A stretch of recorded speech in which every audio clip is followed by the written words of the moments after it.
Enough is enough. The hysteria over J.K. Rowling has been out of control for quite some time, but whereas such outbursts usually die down over time, this one appears to be interminable.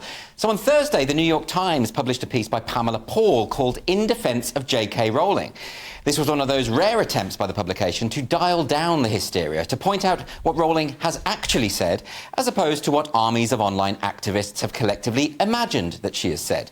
But the response has been unhinged. Because if your very identity is so anchored to the fantasies that you've created, it's very difficult to let them go. See, whenever I'm engaged in discussions about J.K. Rowling's supposed transphobia on social media, I always ask for her detractors to quote a single transphobic thing that she's said. If she's really the monster they claim she is, that should be easy, right? But they never can provide a transphobic quotation because there aren't any.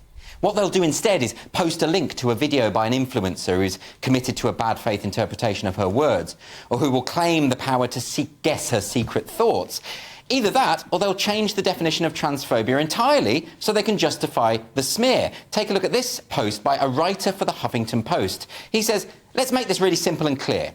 If you claim, as J.K. Rowling does, that trans women should not be in spaces designated for women, you are saying that trans women are not really women. That is transphobic. We shouldn't support people who are transphobic. So if you have nothing whatsoever against trans people and you support equal rights for all, but you also understand that women's safety depends upon the recognition of the reality of biological sex, you're suddenly a transphobe. This activist has decided that you hate people who you don't in fact hate. No more discussion, because he knows your private thoughts better than you do. The thing is, some of us are still interested in evidence and rationality and the value of not interpreting your opponent's views in the most uncharitable way. Some of us are adults, in other words. None of this would matter, of course, if it was just a few crazed anime avatars on social media, but it's not. Just a couple of days before the New York Times op-ed defending Rowling, there had been an open letter by members of the paper's staff accusing their colleagues of anti-trans bias. One of the signatories to this letter, a well-known writer and journalist called Gretchen Felker-Martin, posted a tweet expressing a desire to slit J.K. Rowling's throat.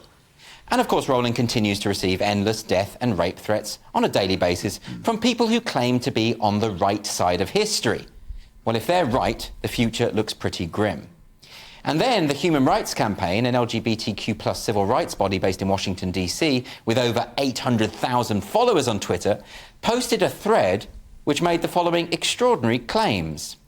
J.K. Rowling apparently has compared being trans to conversion therapy, has questioned hormone replacement therapy despite lacking any medical expertise, and incorporated transphobic plots into her mystery novels.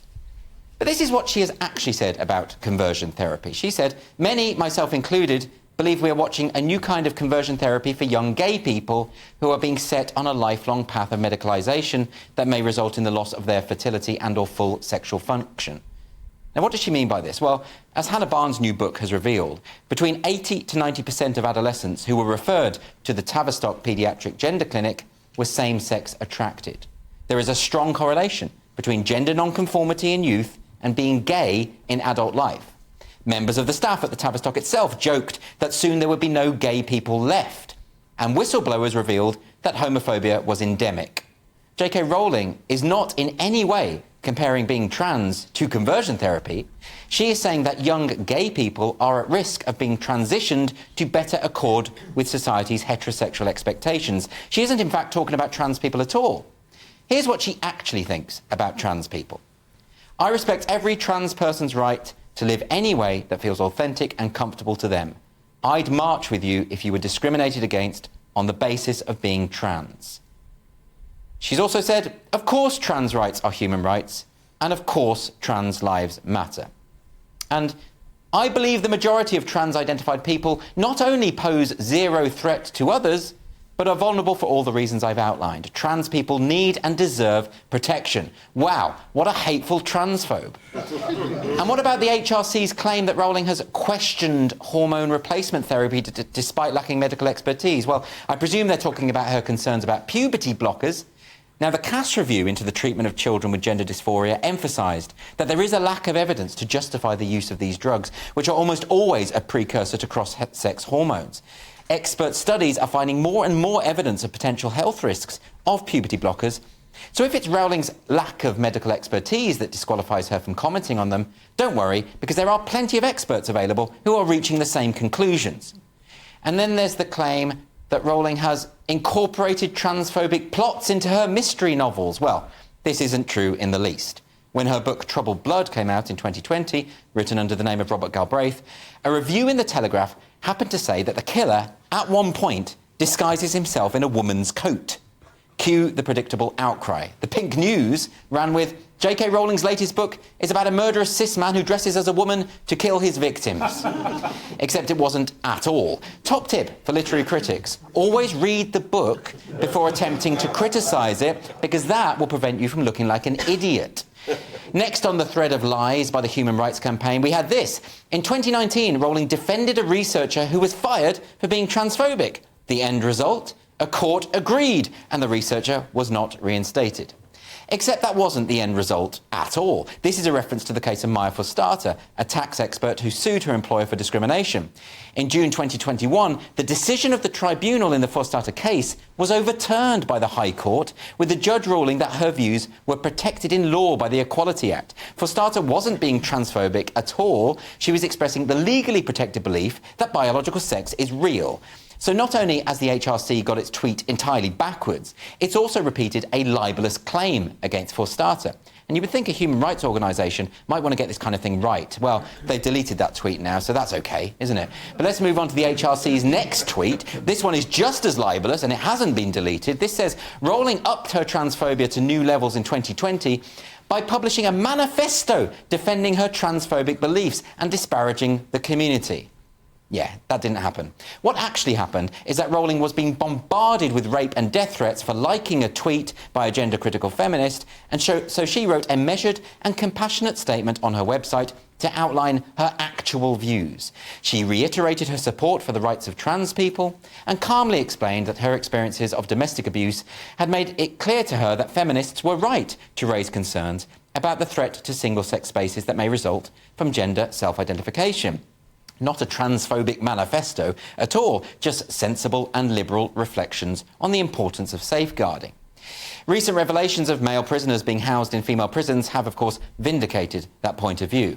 And then we have this from the HRC. Rowling apparently mocked the use of the phrase, people who menstruate, ignoring the fact that not everyone who menstruates identifies as a woman. Well, she wasn't ignoring that at all. She was making the point that there has been a concerted effort to erase the word woman in favour of misogynistic-sounding phrases such as people who bleed and menstruators. But for the HRC, a woman is an identity category. For most of us, it's a biological reality. Again, no evidence of transphobia there. And finally, as the Fiesta Resistance of this thread of lies and distortions, we had this. In 2021, Rowling proceeded to criticise police for using a person's correct gender identity in their reporting, and they appended a screenshot of Rowling's tweet in which she pointed out that the victims of rape were being told that their attackers were women, that a rapist with a penis was a woman if he said he was, and that the victim and the police must respect the gender identity of the worst kind of criminals. Rowling was simply pointing out how Orwellian this is, and she was right. It's not about hating trans people. It's about prioritising victims of rape over the hurt feelings of their rapists. Carl Sagan was fond of saying that extraordinary claims require extraordinary evidence. The extraordinary claim that Rowling, a known philanthropist and campaigner for equal rights, is actually a frothing fascist bigot who hates people because of how they choose to identify, is so far off the mark that it doesn't really require much further discussion. The burden of proof is always on those who make the claim. And they have been asked endlessly to produce evidence of Rowling's transphobia, and they failed again and again. The conclusion? Well, J.K. Rowling is not a transphobe, and anyone who claims otherwise simply doesn't know what they're talking about. It's about time these fantasists were treated with the contempt that they deserve.